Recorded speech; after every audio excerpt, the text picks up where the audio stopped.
for both. And here we are. I will increase the sound here. And this is what we have. Okay. This is little low. This is little low because the master's low. No, your left. Yeah. No, both are equal. I will increase the sound here. And but we're capturing high fidelity sound. It'll go through. It's coming out. Okay. Okay. Interesting. Okay.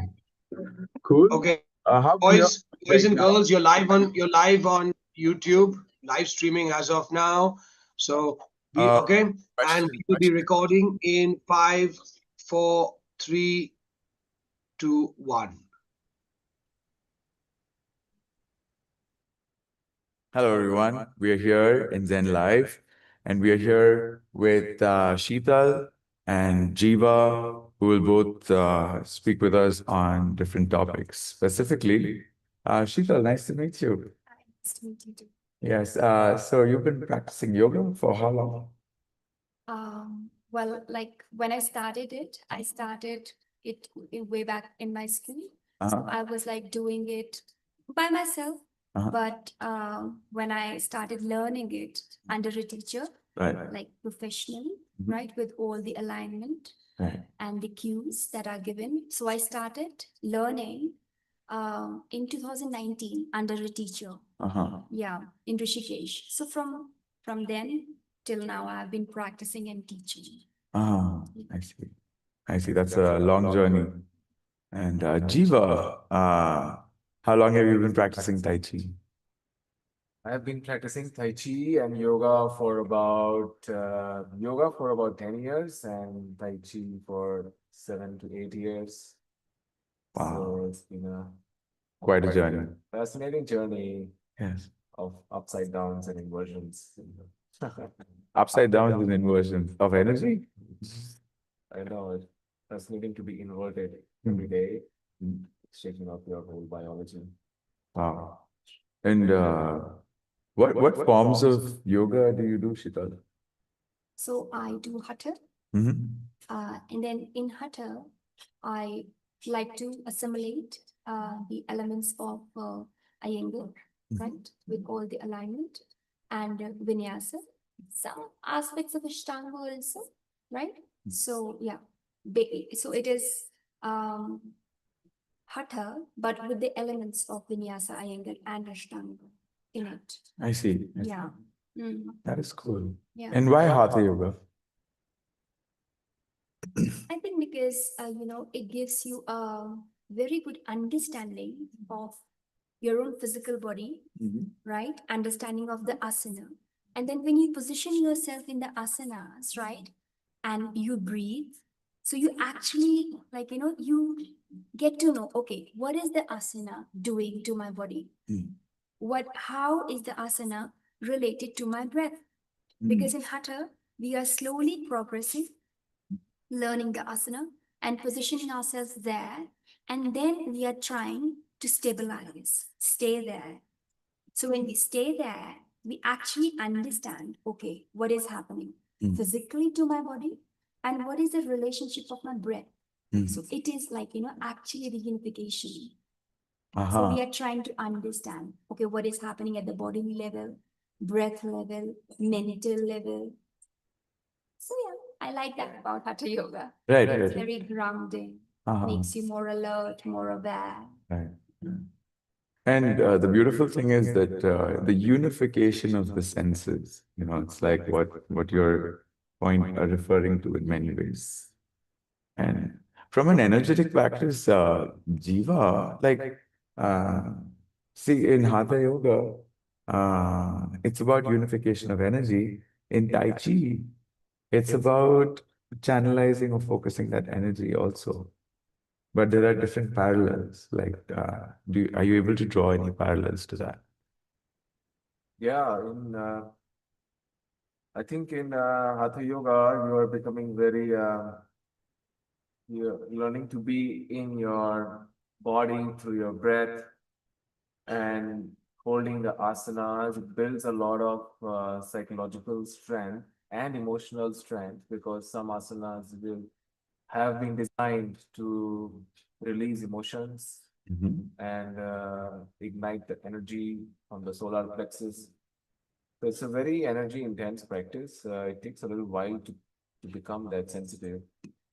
So the practice has been designed very technically by very big rishis and siddhas when they became so energy aware that they created these asanas.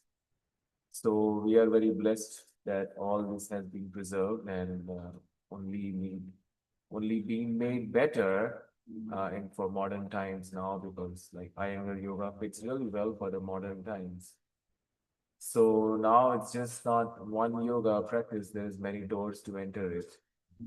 And everybody can find their own door. There's at least 5 prominent doors like Vinyasa, Hatha, Ashtanga. Ashtanga, Iyengar, and Kriya, Yeah, Yin great. Yoga. So now, interesting now, the sixth door is like the Yin Yang Yoga or the Yin Yoga. And Yin Yoga gets a lot of intersection with the Chinese philosophies, because Yin Yoga gets into the meridians, like the asanas. Restorative. Yeah. Have you thought Yin Yoga? No, I haven't, but like I have practiced like restorative, and yin is like more into the restorative aspects. It is like, trying to like activate the parasympathetic nervous system more by like, getting into restorative asanas more. So it's like more of the calming. It sounds like it could be really good for like trauma release, Yeah. because when people have trauma, they are like freeze and they cannot move their body, because the moment they move, something comes out, some emotional energy. It's not like you will see thoughts and patterns, but you may see that, but the dark emotional energy or the stagnant can come out. So for people like this, I think Yin Yoga can be really good to start. And similarly, like everybody can find their own doorway on how to enter yoga. So when I meet people that say that yoga is not for them, it's like, did you have a good teacher? Did you try the right type of yoga for you? Yeah, right. To get a right teacher is really the key. I would definitely agree with that. So some things are like that, like mathematics is a common thing in that people talk about that. People hate mathematics because they didn't have the right teacher. Yeah, that's true. And it's such a beautiful subject that, it's like, how can you hate learning music? How can you hate learning mathematics? It's a similar statement. Right. So some things need very good teachers. Yoga is certainly one of them. And even if it's not a very great teacher, at least it's a grounded teacher who can see you. That two criteria are enough to qualify you as a good teacher, and you have some good sense of balance. So have you found the right type of yoga? Have you tried another teacher? Have you tried another school? Have you given yourself another chance to embody this language of yoga? So, yes, so the sixth door we were talking about is the yin door, which a lot of people can access. It's not very hard. You get the whole support system, and Iyengar system is also, I feel like it's close to yin yoga because it uses so many props and supports that it kind of gets you into a release posture. Surely, however, like it can be very, like it can go either way. Like it can be activating also, because focusing too much on the alignment and everything because they want to activate Can you guys see the cat? like the destined, like the target body parts. So it can be like activating. So yin is, I think, more like relaxing. Surrender. However, I haven't practiced it yet. Like I haven't like attended a pure yin class. But as far as I've heard, it's like very restorative, very Yeah. and very beneficial for trauma release as well. Yeah, I was just in a Himalayan Iyengar center just today morning, so I can speak that, yeah, they focus a lot on the alignment, almost Yeah. like a lot. So where almost the flow goes away of yoga. Whereas if you are a dancer, for example, dance background, then vinyasa can be a really good door for you, because it keeps moving in a flow, so you feel at home. So that's how you can see which door of yoga is like working for you. And also like to keep moving within the yoga systems. If one feels stagnant, like Mm. I'm not progressing. Okay, maybe can I try vinyasa and move my whole energy system more Sure. and see what happens. And then maybe I can come back to the new system. Or maybe you can assimilate different elements of different, Right. modalities, and then you can, move from one to another, which will like keep you more engaged as well, more stimulated as well. Yeah. And That's what I like to do. yeah, me Yeah. too. Like mixing Thing, yes. practices and that whole thing, it creates the whole sensation of yoga. Mhm. And actually, to be very precise, I'm not taking the credit for it. Actually, the teacher, who was my first teacher, his style was this. His style was Hatha Ashtanga Vinyasa Iyengar. He actually used to assimilate all the elements in, step by step, very thorough. But yes, he used to move then, okay, now, stay there like a little tougher also, as in Ashtanga. Then he used to like give a lot of cues from Iyengar, right? And then he also used to like, make us flow in vinyasa as well. So I was like, this is clicking with me. So actually I'm like, taking forward from him. But yes, I really enjoyed that. Still do. Mm. Would you like to name this wonderful teacher for everybody? Yeah, that'll be nice. Yeah, his name is Ravivishji. Have you heard? Upper Tapovan? Yes, yeah. And Wow. the name of I have been to his 1+, yes. It's all full. There's no space. We're 1 hour early to find space. like, oh, okay, that's good. His teacher, like his guru is Sri Rudra Guruji, right? And he is the one of the direct student of DKS Iyengarji. So I went to him also. He's an Iyengar teacher, very thorough. So he still teaches in Koyal Ghati, who is the actual teacher of his as well.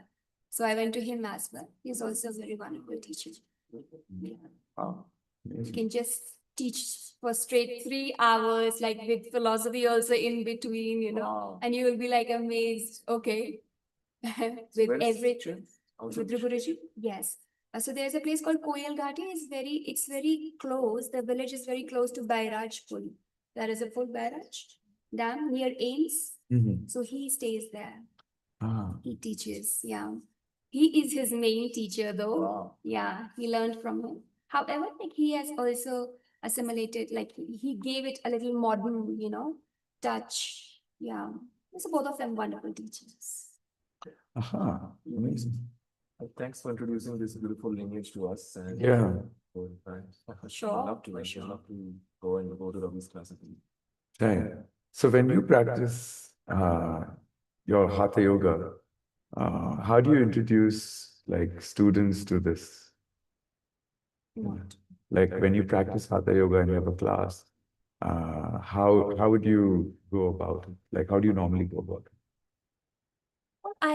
First of all, I tell them that this is a Hatha class, okay?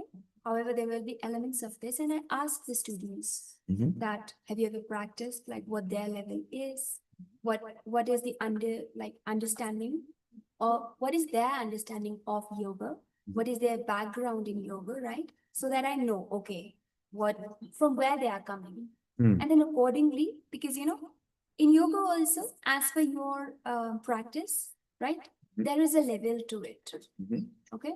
So like you have to see the students, okay, they can do this, they can do that, or what do they need? Mm. So accordingly, I modify the class. Mhm. You understand? Yeah, yeah, Yeah. of course, of course. Like Yeah. that's like the So like that. I try to go at the level of the practitioner, Mhm. right? And then take it from there, like introducing Mhm. step by step. Because in the introduction, right, like in the beginning, like when we are doing the stretches, I can see, okay, this is the level, okay, and then I take it from there.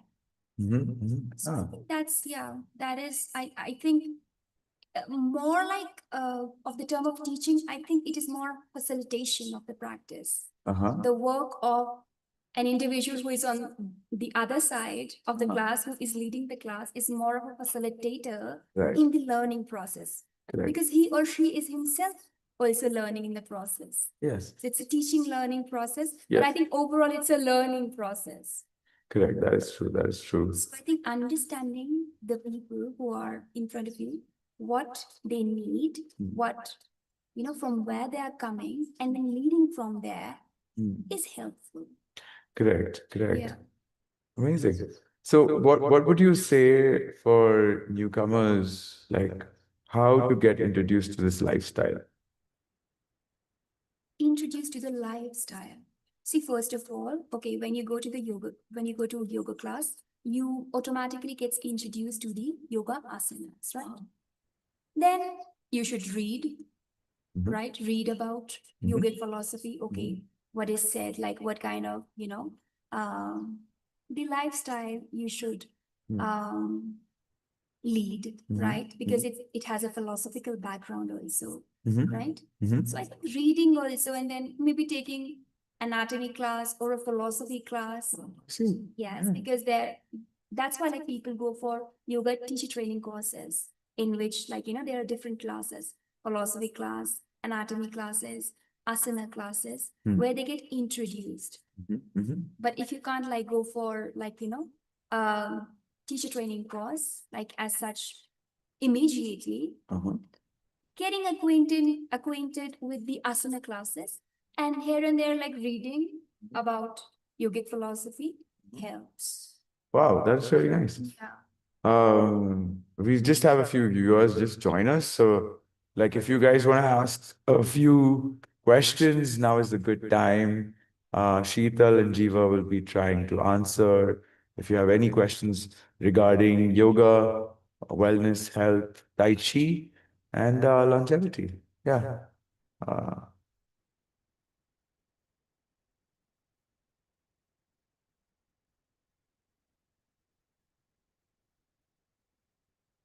So meanwhile, I can just finish that circle on how Tai Chi is related to yoga. Yes, So that's a good question. Yeah. yeah, like the yoga system was sent to China through Bodhidharma. Yes. And that's where the transmutation of Indian energy system, it turned into martial arts. It was absorbed by the Chinese. So that's why the Qigong and Tai Chi system is very heavily energetic because roots are coming from yoga. So you can see that the vinyasa aspect of it is already flowing. So Tai Chi takes it further. So you are off the mat now. Because the yoga system is on the mat. There is no yoga system off the mat.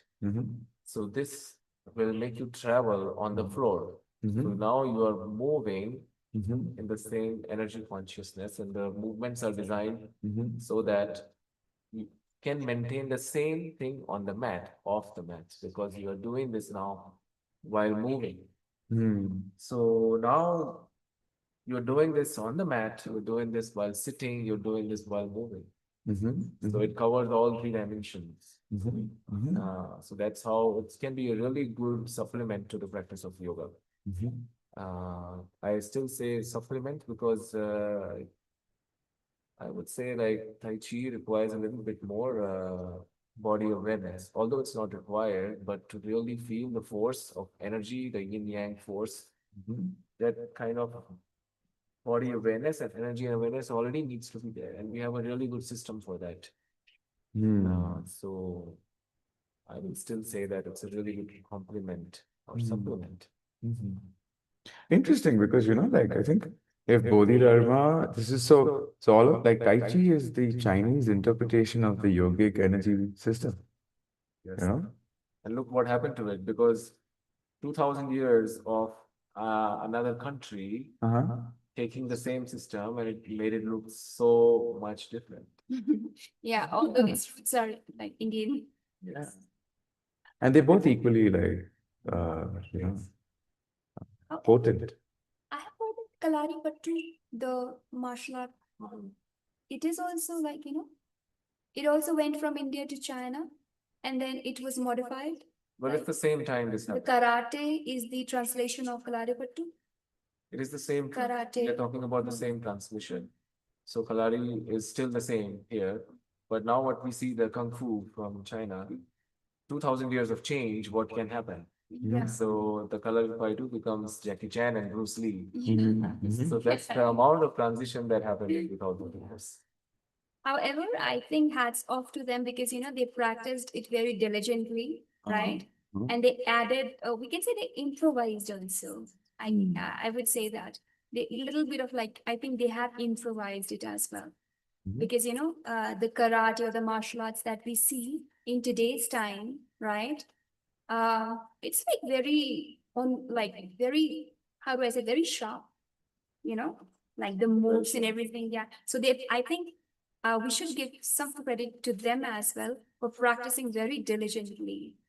Yeah. Yeah, so Over a period of time. So they actually like you said, the Kalaripattu, ancient Kalaripattu of India in today's like Bruce Lee's or Jackie Chan's form. However, very refined, I would very say. fine. And I think this had to do because the Buddhism absorbed this. So Buddhism was already a monasterial culture. Mhm. So when the monks started practicing it, so there was a new energy that was put into this. Mhm. And it also got mixed with the Taoist philosophy of Yeah. alchemy. Mhm. That's how the fire and water symbol of yin yang came because it mixed with the Taoist philosophy. There's a lot of alchemy in that. Mhm. So the whole thing it went through a cultural revolution now, and this what we see today, this amazing form of kung fu, Mhm. happened from that of like Buddhist monks practicing it and trying to save themselves from the um, invaders. They really had to Okay. Yeah. make the Oh, system. they were practicing this to like protect Yes. themselves. Okay, I know. Also, Oh, I never thought about it. yeah. I was thinking because the question came into my mind that why are the monks were practicing? And then I always concluded it myself from my understanding that they were like, trying to activate the chi, right? Yes. Yeah, they were trying to activate the chi and they were trying to heal themselves also. Because when you heal the body, right, you are able to ascend upwards if we go into the chakra system, right? So more your like kundalini rises up, right? So I always thought, okay, they were trying to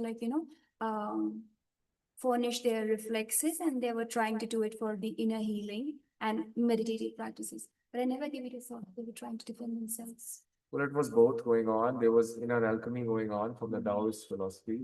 So there was definitely this ascension of chi that was happening.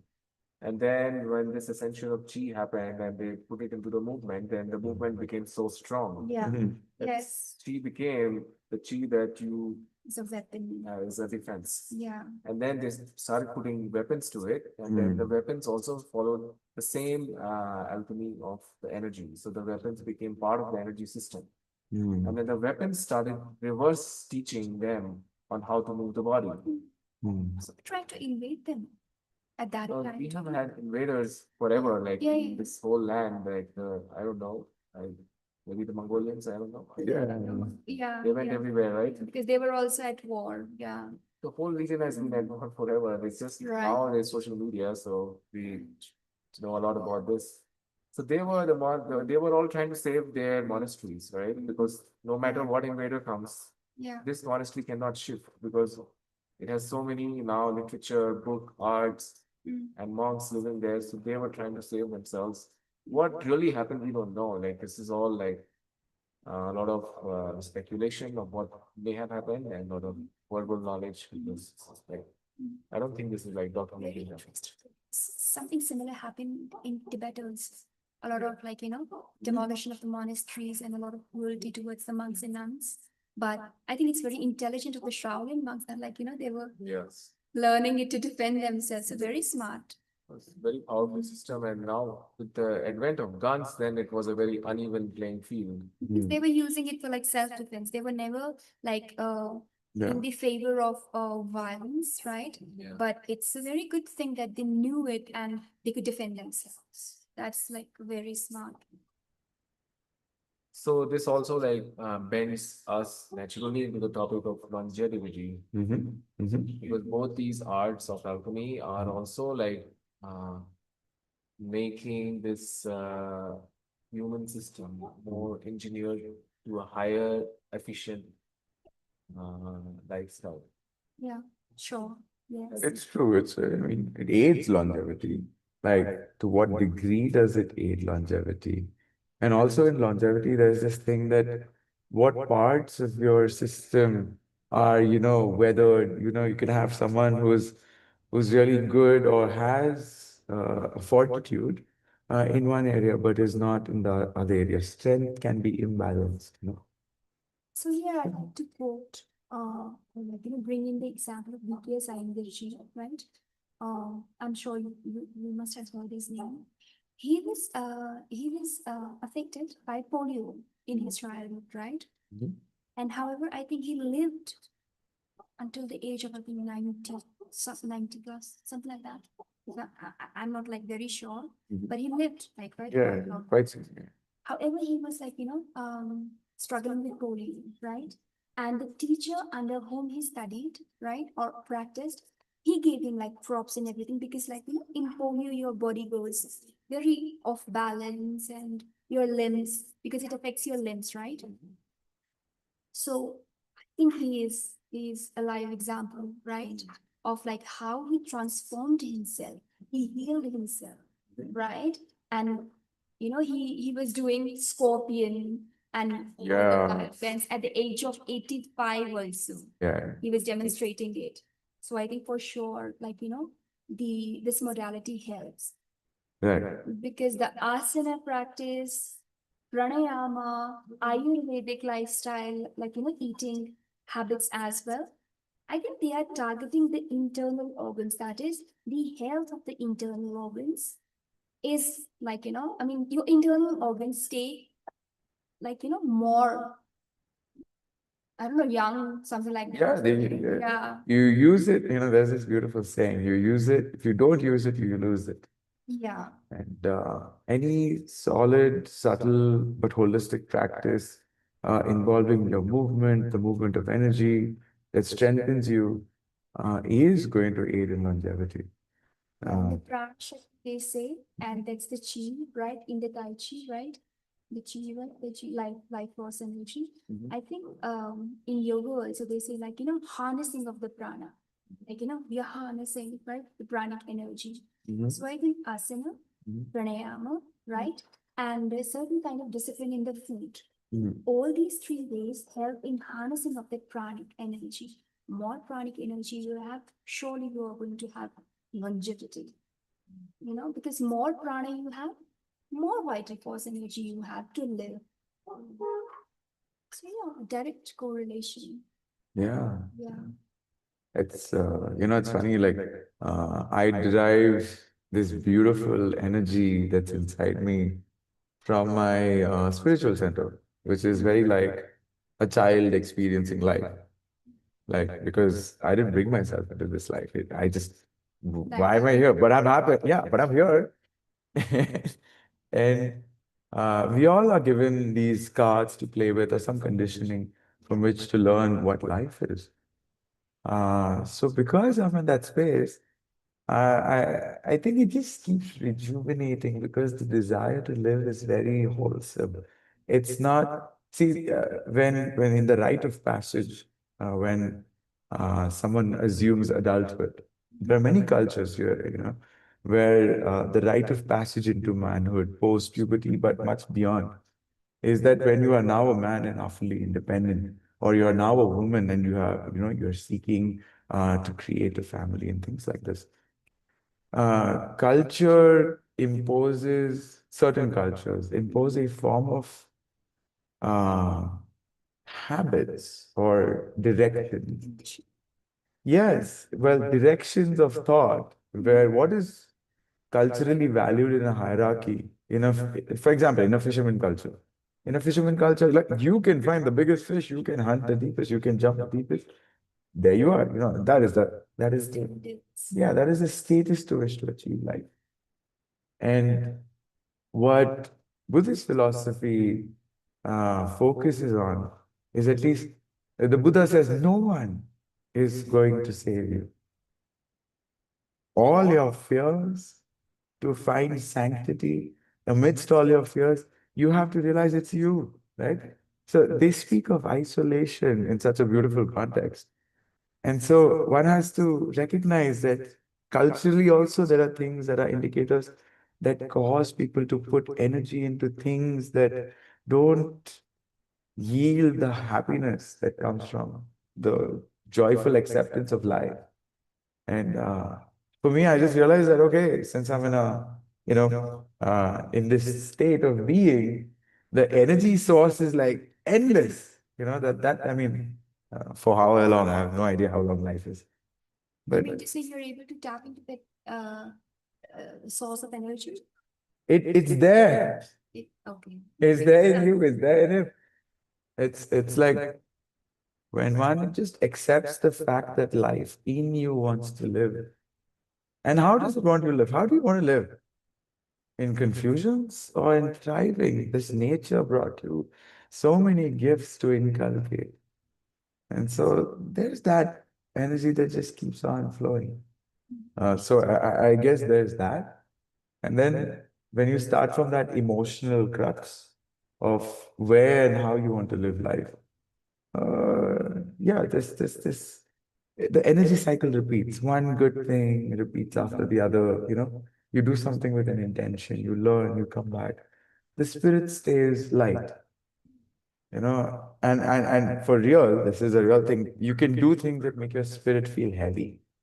You can do things. Life will make you feel that.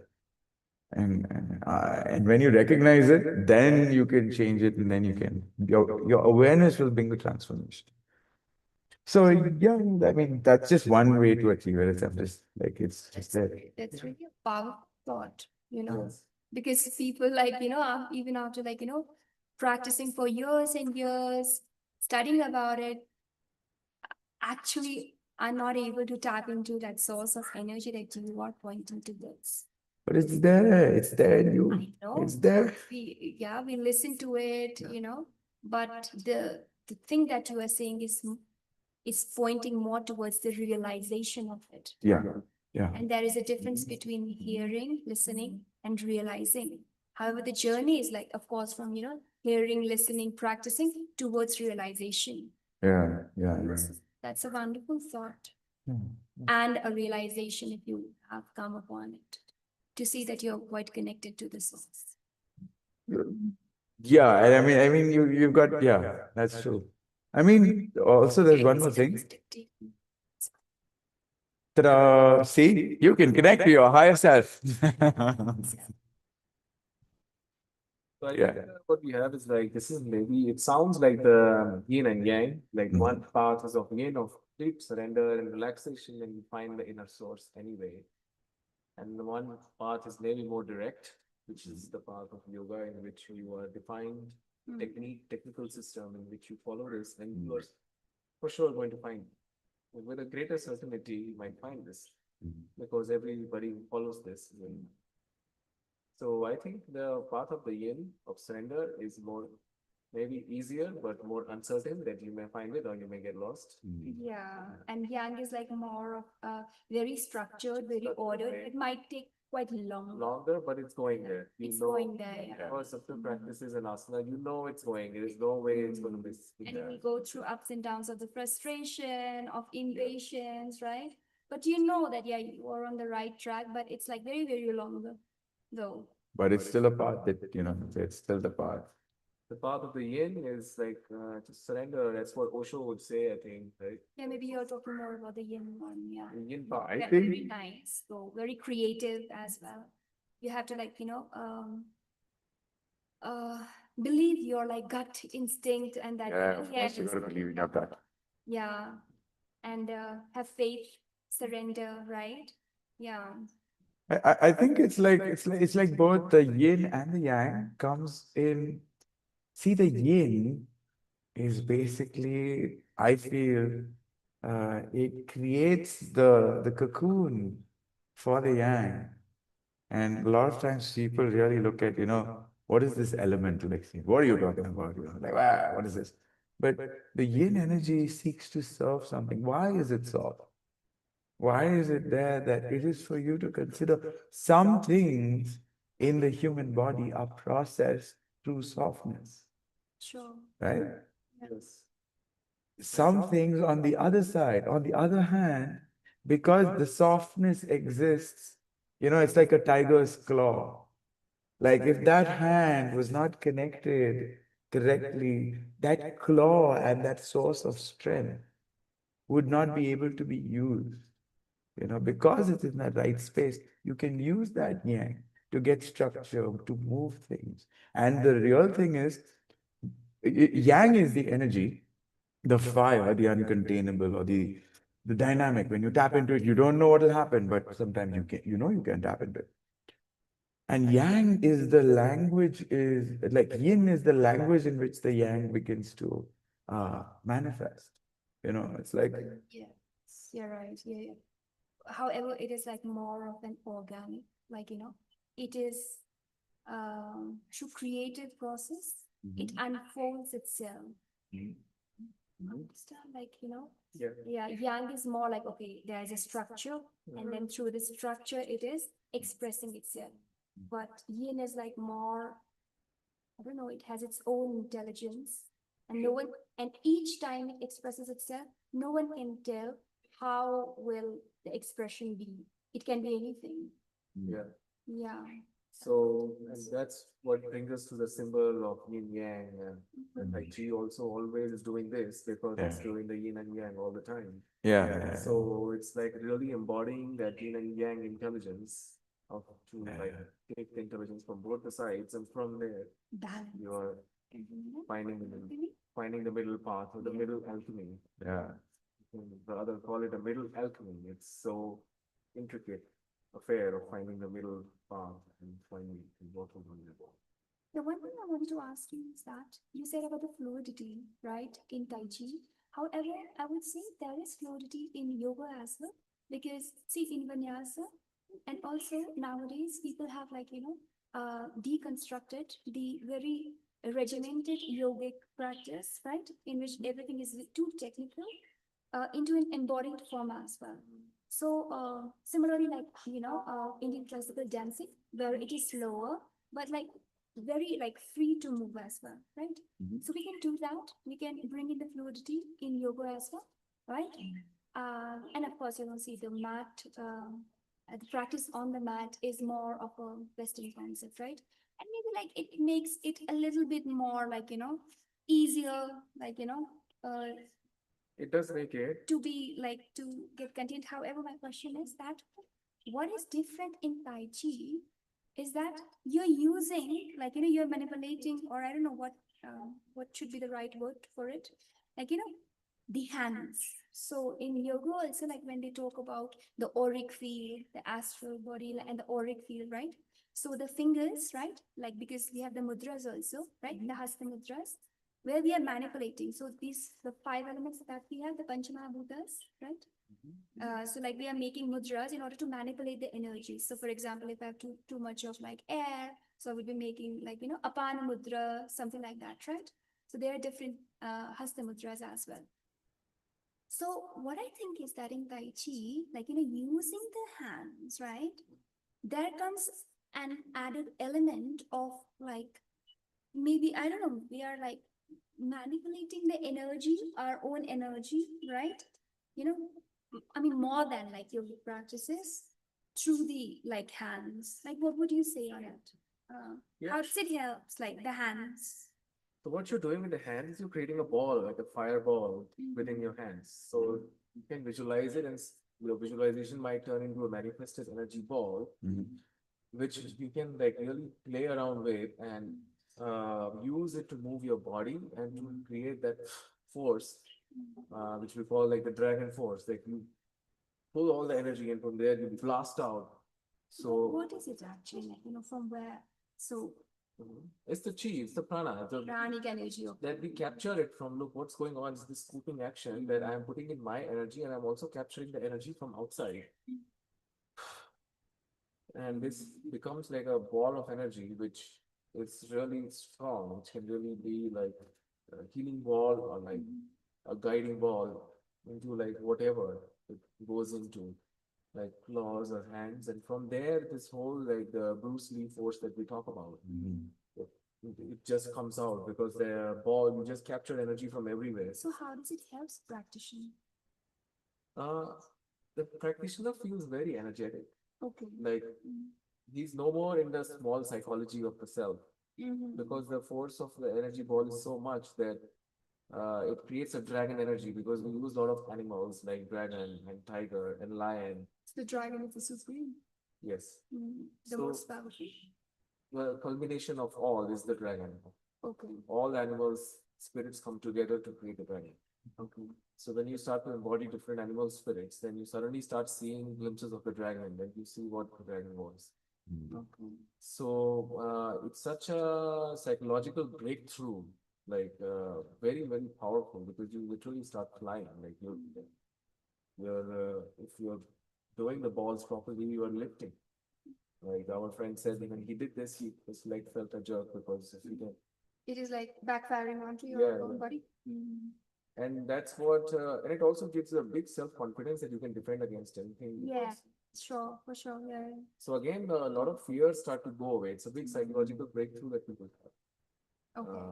And they start to feel very strong and confident in what they do. And because a lot of this practice is like on balance on one leg, and you are like completely channeling the force. So it's very hyper focused. This can only come in very focused situations. So it really brings this cosmic force in you. And especially with the weapons, then it's just so energetic that we really get out of this small mentality that I am this. I remember Yeah. there was a movie. Mhm. Have you seen it? Shaolin Kung Fu, something like that, in which there were these five brothers, and like, one woman, right? And all of them like had some power of kung fu, like, in them. And then they played football, and that woman, like, she had the power of the same, right? She was practicing, and she was using it to make the dough, and she was using it like she would do this, and the dough would go up into the air, and she was using. So I think she was using the same. Wow. Yeah. That is like true. It's like very famous. I don't remember the. Yeah. Yeah. Going to do. No, so what she was doing is she would make the dough, right? Uh-huh. And then you have to knead it, right? Yes. But like, in order to escape that effort of kneading, she was like, so she must be like, collecting that ball of energy, and she would do this, right? And the dough would go up into the sky, spinning. So Uh-huh. it was like equivalent of kneading. So she wouldn't be needing to knead it, Uh-huh. and then it would get kneaded on its own. Right, right. Feather buns. Wow. It's funny. It's funny now that you say it. Still.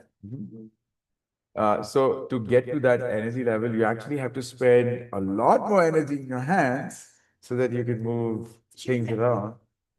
Yeah. Yeah. But she was using that Right. in her day-to-day work. Right. Right. Yeah, you can use. And then we spotted her that, oh, she's a kung fu master, and we took him in the football for the goalkeeper, because she could like make this, and she would defend the. Wow, I want Yeah. I want to try goalkeeping now. Yeah, I was like, Yeah. Because oh, dude, the ball, every time you do this, the ball will just like, what? No, no, no, and revert back. Yeah. And she was doing that. She used to like make this, and then see what's happening. in the movie they were actually showing that, like, cinematic effect, like, to form that aura, right? And then it would be shown that, okay, this has become, there's a shield in front of it, and each time the football would come, right, she would do this, and football would blow up, go Ah. up into the air, Wow. defending the Yeah, goal. Nice. it's an exaggeration, but that's what Yeah. you're doing. You're facing an opponent. It was a movie. When you're facing an opponent, Yeah. Yeah. then what you're doing is you're creating a field. They are not like Yes. come in, they will bounce back. Yeah. So you are creating that kind of auric Yeah. field. When people do this kind of things, like then they are creating this. That you don't want to enter this. Uh, Yeah. But this can be used in a lot of sports also, for example, because you learn the alchemy of force. That's what you're learning here. So that force can be used in many different kinds of situations, especially in sports. Yeah. So actually, in my like middle school, I used to go to karate. Mhm. So, but however, Tai Chi is like a different, right? The practice. But I think in karate also, have you heard kata? Kata? There is Yes. one is like, the Yeah. combat, and another is kata. They have the kata. Katas are sequences, Yeah. sequences of. But they also tend to use the hands, like, there was the usage of hands, like not like this, but like this, like this. But like, yes, the hands were like, kind of acting as the, how do I say, the one which you follow, like leading the movements. Yeah, very much the movements of hands. But yeah, I mean, you can see just the hands, but the whole body is engaged. Yeah. Because No, the I mean, whole- body is engaged, but like the hands are like, leading you. Is leading you. Actually, what's happening here is the same thing is happening in the hips also. Like you're creating the ball here, but the hips are also creating the same thing, and the same thing is happening from the feet. Mm-hmm. The whole spiraling thing is happening throughout the chest also. This is what you get to see the most, but the same thing is happening here. So the chest is also doing the same, and the abs, stomach is doing the same thing. Because you are moving. So you can imagine the amount of force that will come if you have like 5 spinning chakras at you, and they all together pounce at you, then what kind of force will come? That's why it's a very, very energetic system. The force And can it's like the foundation of it. Like in yoga, they say that generally, in general, a person has to be healthier. Like, okay, like if you have something, if you have blood pressure, then don't do this, don't do that. But generally, when you are healthy to a certain extent, then progress into it. So is there any kind of certain background to Tai Chi as well? for entering or Yeah, for like starting the practice. so it's anybody can start. It's very common to see old people practicing in China and just doing little movements like that because you can start with very little movements and teach your body how to move in this circle, spiraling way. And suddenly the body starts to open up and figure out that from where the force is coming. And those circles start to become bigger and bigger, and the body is adapting. Yeah. So anyone can do it? Anyone can do it. Yeah, okay. It's less injury prone because the movements can be very, just this much, Swift. just this much is also enough to start. Mm-hmm. You're Okay. just like learning how to turn the body, Mm-hmm. you create the force.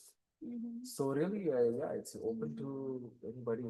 It's more welcoming, I would say, Mm-hmm. in terms of demands and Mm-hmm. requirements. Wow. Yeah, that's something to learn, and yeah. This is great. This is really good, and maybe we can do like another session. This was intellectually enough to absorb and say, "Oh wow, this is good." And so yeah, we will see you guys for the next episode. Again, Dr. Sheetal. Oh, whoopa! Sorry, I thought you were, right, Sheetal and Jeeva and your host. Bye. You, yeah. Ta-dam.